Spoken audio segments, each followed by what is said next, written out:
Hi മക്കളെ, welcome back to silent learning. Sreebhama miss ആണ്. നമ്മുടെ എക്സാം ആണ് അല്ലേ. അപ്പോൾ ആ എക്സാമിന് വേണ്ടി നിങ്ങൾ പ്രിപ്പയർ ചെയ്തുകൊണ്ടിരിക്കുകയാണെന്ന് അറിയാം. അപ്പോൾ നിങ്ങൾക്ക് വേണ്ടി സഹായിക്കാൻ വേണ്ടിയിട്ടുള്ള ഇമ്പോർട്ടൻറ്റ് ക്വസ്റ്റ്യൻസുകളായിട്ടാണ് മിസ് വന്നത്. അപ്പോൾ നിങ്ങൾക്ക് എക്സാമിന് ഏറ്റവും കൂടുതൽ ചോദിക്കാൻ സാധ്യതയുള്ള കുറച്ച് ക്വസ്റ്റ്യൻസ് ആണ്. വേഗം തന്നെ നമുക്ക് നോക്കാം അല്ലേ. ഒന്നാമത്തെ ക്വസ്റ്റ്യൻ ഇതാണ് ഇടാ. ചിത്രം നിരീക്ഷിക്കുക. ചിത്രത്തെ സൂചിപ്പിക്കുന്ന പ്രക്രിയ ഏതാണ്? ആൻഡ് ഈ പ്രക്രിയയുടെ ഏതെങ്കിലും രണ്ട് പ്രാധാന്യം എഴുതാൻ വേണ്ടിയിട്ട് ചോദിച്ചിട്ടുണ്ട്. ഏതാണിത്?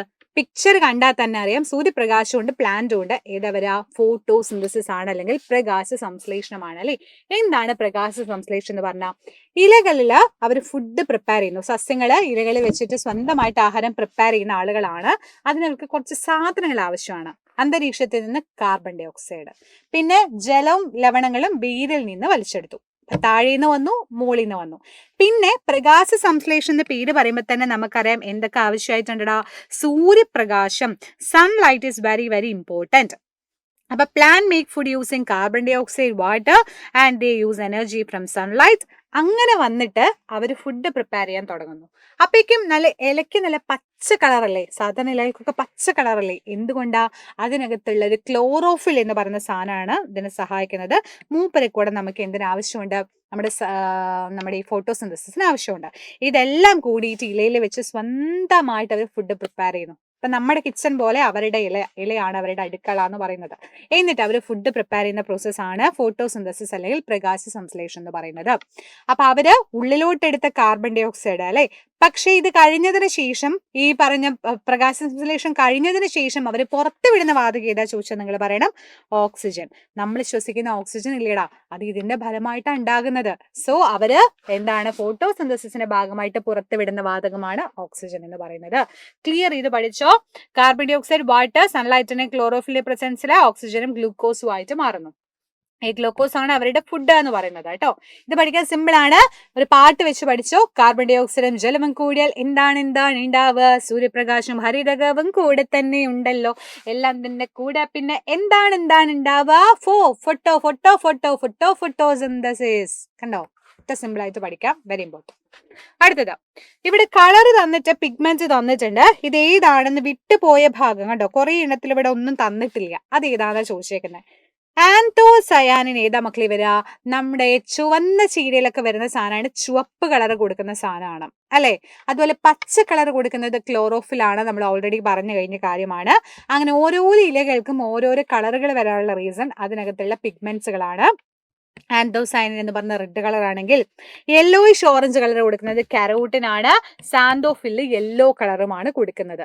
ക്ലിയർ ചെയ്തെന്ന് പഠിച്ച മക്കളെ. എന്തായാലും ഇതിന്നൊരു ക്വസ്റ്റ്യൻ നിങ്ങൾക്ക് ഡെഫിനറ്റ് ആയിട്ട് ചോദിച്ചിരിക്കും. സോ ചുവപ്പ് ആന്തോസയാനിൻ, ആന്തപ്പച്ചേട്ടൻ ടെറർ, ആന്തപ്പച്ചേട്ടൻ ചുവപ്പ്, ആൻഡ് ഓറഞ്ച് കരോട്ടിൻ, കരോ ഓറഞ്ച്, കരോ എന്ന് പഠിച്ചാൽ മതി. കരോ ആ പേര് തന്നെ ഉണ്ട്. ഓറഞ്ച് കരോട്ടിൻ, മഞ്ഞ സാന്തോഫില. ക്ലിയർ ആയിട്ട് പഠിക്കാം കേട്ടോ. ഇനി ചുവടെ നൽകിയിരിക്കുന്നതിൽ ഹരിത സസ്യവുമായി ബന്ധപ്പെട്ട ശരിയായ പ്രസ്താവന കണ്ടെത്തി എഴുതാം. Write the correct statement related to the green plants from the following ചോദിച്ചിട്ടുണ്ട്. ഇതിൽ ഏതാ മക്കളെ കറക്റ്റ് ആയിട്ടുള്ളത്? സ്വന്തമായിട്ട് ആഹാരം നിർമ്മിക്കുന്നത് കൊണ്ട് ഹരിതസസ്യങ്ങൾ സ്വപോഷികൾ, ഓട്രോട്രോപ്സ് എന്ന് അറിയപ്പെടുന്നു അല്ലെ. സ്വന്തമായിട്ട് ഫുഡ് പ്രിപ്പയർ ചെയ്യുന്ന ആളുകളെ നമ്മൾ സ്വപോഷികൾ എന്നാ പറയാ. അപ്പൊ green plants are those autotrophs because they prepare their own food. പിന്നെയോ സസ്യങ്ങളിൽ വാതക വിനിമയത്തിന് സഹായിക്കുന്ന ആസ്യരന്ധ്രങ്ങൾ എന്ന സുഷിരത്തിലാണ്. ക്ലിയർ അല്ലടാ?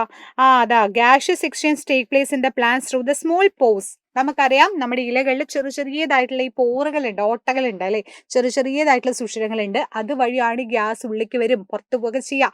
കാർബൺ ഡൈ ഓക്സൈഡ് ഉള്ളിലേക്കും ഓക്സിജൻ പുറത്തൊക്കെ ഫോട്ടോസിന്തസിസിനൊക്കെ ചെയ്യുന്നില്ലേ, അതിനൊക്കെ സഹായിക്കുന്നുണ്ട്. സോ അത് നമുക്ക് പറയാൻ പറ്റും. അതേപോലെ ബാക്കിയുള്ളതൊക്കെ എന്താണ്? ബാക്കിയുള്ളത് രണ്ടും തെറ്റാണ് എന്ന് പറയാൻ പറ്റും. അപ്പൊ ഇതുപോലെയുള്ള ക്വസ്റ്റ്യൻസ് എന്തായാലും ഡെഫിനറ്റ് ആയിട്ട് നിങ്ങൾക്ക് എക്സാമിന്റെ ക്വസ്റ്റ്യൻ ചോദിക്കും കേട്ടോ. അപ്പൊ നിങ്ങൾ ഇതിൽ മനസ്സിലാക്കേണ്ട മെയിൻ കാര്യം എന്ന് പറയുന്നത്, ശ്വസിക്കുന്ന സമയത്തും അവർ പുറത്തു വിടുക ചെയ്യുന്ന വാതകവും അതേപോലെ തന്നെ നമ്മൾ ഈ പ്രകാശ സംശ്ലേഷണ സമയത്തുള്ളത് വ്യത്യസ്തപ്പെട്ടിട്ടുള്ള കാര്യമാണ്. അപ്പൊ റെസ്പിറേഷൻ ചെയ്യുന്ന സമയത്ത് നിങ്ങൾ മനസ്സിലാക്കിക്കോ, രാത്രി സമയത്ത് എപ്പോഴും അവര് നമ്മളെപ്പോലെ ശ്വസിക്കുകയാണ്. നമ്മൾ ഏതാ ശ്വസിക്കുക? ഓക്സിജൻ അല്ലേ ഉള്ളിലേക്ക് എടുക്കുന്നേ, കാർബൺ ഡൈ ഓക്സൈഡ് പുറത്ത്. അതേപോലെയാണ് സസ്യങ്ങൾ റെസ്പിറേഷൻ ചെയ്യുന്ന സമയത്ത്, ശ്വസന സമയത്ത് എപ്പോഴും പഠിച്ചു വെച്ചോ മക്കളെ, ഓക്സിജൻ ഉള്ളിലേക്ക് എടുത്ത് കാർബൺ ഡൈ ഓക്സൈഡ് പുറത്ത് വിടുകയാണ് ചെയ്യുന്നത് കേട്ടോ. ആൻഡ് പ്രകാശ സംശ്ലേഷണം ഫോട്ടോസിന്തസിസ് വരുമ്പോഴാണ് നമ്മൾ പറഞ്ഞ പോലെ കാർബൺ ഡൈ ഓക്സൈഡ് ഉള്ളിലേക്ക് എടുത്ത് ഓക്സിജൻ പുറത്ത്. നേരെ തിരിച്ച് ഒരെണ്ണം പഠിച്ചാൽ മതി. അതിന്റെ ഓപ്പോസിറ്റ് ആണ് മറ്റേതെന്ന് ഓർത്ത് വെച്ചാൽ മതി കേട്ടോ. സെറ്റ്. ഇനി 2 സസ്യങ്ങൾ തന്നിട്ടുണ്ട്. ഇവ രണ്ടും മറ്റു സസ്യങ്ങളെ ആശ്രയിച്ചാണ് തന്നത്. ഓരോന്ന് ഏത് വിഭാഗത്തിൽ പെടുന്നു, എന്തുകൊണ്ട്? ഒന്ന് വാൻഡ മരവാഴ, ഒന്ന് ലൊറാന്തസ് ഇത്തിൽക്കണ്ണി. എന്താ മക്കളെ, വാൻഡ എന്ന് പറഞ്ഞ ഏതിലാ വരിക? എപ്പിഫൈറ്റുകൾ വന്നിട്ടുള്ളതാണ്. എന്താ എപ്പിഫൈറ്റ്? ഇരിപ്പിടത്തിന് വേണ്ടിയിട്ട് മറ്റു സസ്യങ്ങളെ ആശ്രയിക്കുക, ജസ്റ്റ് ഫോർ ദ ഷെൽട്ടർ. ഇപ്പൊ ഒരു പ്ലാവിന്റെ മുകളിൽ കയറി നിൽക്കുകയാണെങ്കിൽ പ്ലാവിന്റെ മുകളിൽ ഇങ്ങനെ നിന്നോളും, പക്ഷെ പ്ലാവിന്റെ ഒന്നും അവർക്ക് ആവശ്യമില്ല. അപ്പൊ പ്ലാന്റ് ഞാൻ ഇവിടെ ഇരിക്കുന്നുണ്ടേ എന്ന് മാത്രമേ ഉള്ളൂ. അതുപോലെ അവര് വിത്തൗട്ട് ഹാമിങ്, ഒരു ഹാമിങ്ങും ഉണ്ടാക്കാതെ, ആ ഒരു പ്ലാന്റിന് ഒരു ബുദ്ധിമുട്ടും ഉണ്ടാക്കാതെ ഷെൽട്ടറിന് വേണ്ട മാത്രം നിൽക്കുന്നവരെയാണ് നമ്മൾ എപ്പിഫൈറ്റുകൾ എന്ന് പറയുന്നത്. എക്സാമ്പിൾ ആണ് വാൻഡ മരവാഴ.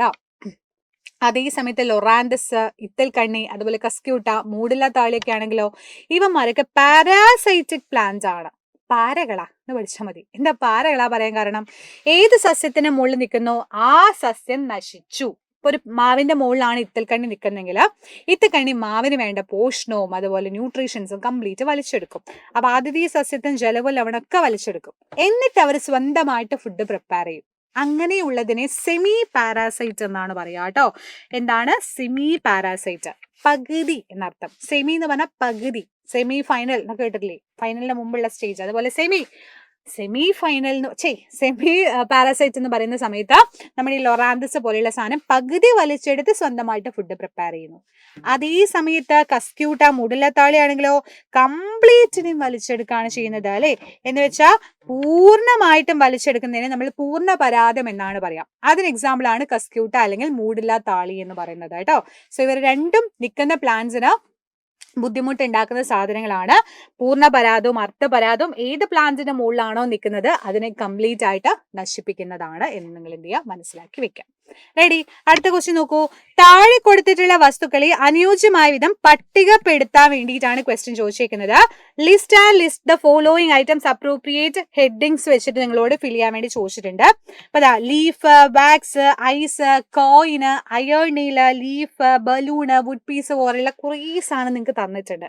ഇത് നിങ്ങളോട് കറക്റ്റ് ആയിട്ട് ഹെഡ്ലൈൻ ചെയ്യാൻ വേണ്ടിയിട്ടാണ് പറഞ്ഞേക്കുന്നത്. എന്തിന്റെ ബേസിൽ നിങ്ങൾ ഹെഡ്ലൈൻ ചെയ്യും? ഇപ്പൊ ബലൂണ്, പ്ലാസ്റ്റിക്, കല്ല്, ഇല, മെഴുക്, പല ഐറ്റംസും ഉണ്ട്. അപ്പൊ നമുക്ക് മനസ്സിലായി ജലത്തിൽ പൊന്തിക്കിടക്കുന്നവയും മുങ്ങിക്കിടക്കുന്ന എന്നുള്ള രീതിയിൽ നിങ്ങൾക്ക് സെപ്പറേറ്റ് ചെയ്തുകൂടെടാ.